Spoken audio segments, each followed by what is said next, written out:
Ma'am, Go ahead, please. ma'am, mutuo ka sa pangistoryahon nga ang swerte naa sa palad sa tawo? Okay. Ang pangistoryahon nga, ang swerte na asa palad sa tao. So, muna siya sa mga katiguang, mutuo ba ko? Akong mastorya, mga madams ko, is ang swerte permero is naa sa kusog o panglibasog sa tao.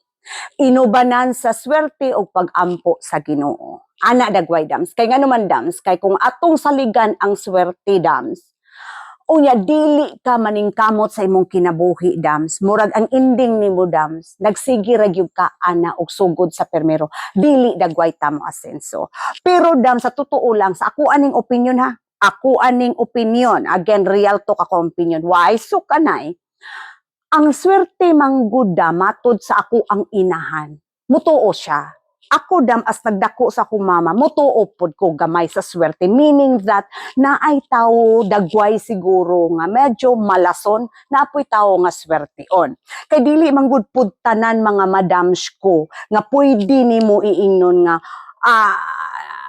kuan ni siya kanang nadala lang gyud tinuod nga nadala gyud tanan sa pagpaningkamot apan naa gyud dagway blessings sa giingon nga lucky me lucky you, no? So again, ang tanan is naa sa Ginoo first, sunod is ang pagpaningkamot, sunod dayon miingon dagway tanga lucky me lucky you. Okay, kay ani manggudam bisan pag unsaon nimo pag-ugmad pero wa po kay pagsalig sa Ginoo, murag dili siya balansi dams. Ug imuha po dam gasigi po kag ampo sa Ginoo apan aram po nimong katapuan, aram po nimong pagkasalbahis, aram po nimong pagka dili maantos imong kinaiyahan dams. Wala gyapon siguro dams, ang tanan is balancing, both ipasabot hard work.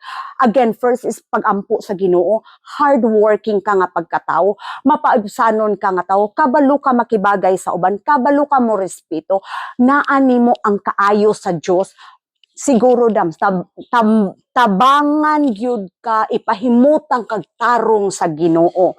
Dili lang nimo saligan ang swerte. Again, ma-side sweep ko. Ang swerte, again, kumiin ka, nutuo ko gamay, nga naay swerte. Kay kung wala pa swerte, dams, siguro po siguro, no, dili po dagway ko mahing-ani karon. Apan dams, akong gisaligan is, ang ako apong hard work ug ang pag-ampo sa Ginoo. Okay, mga madam, so thank you very much. Bye-bye!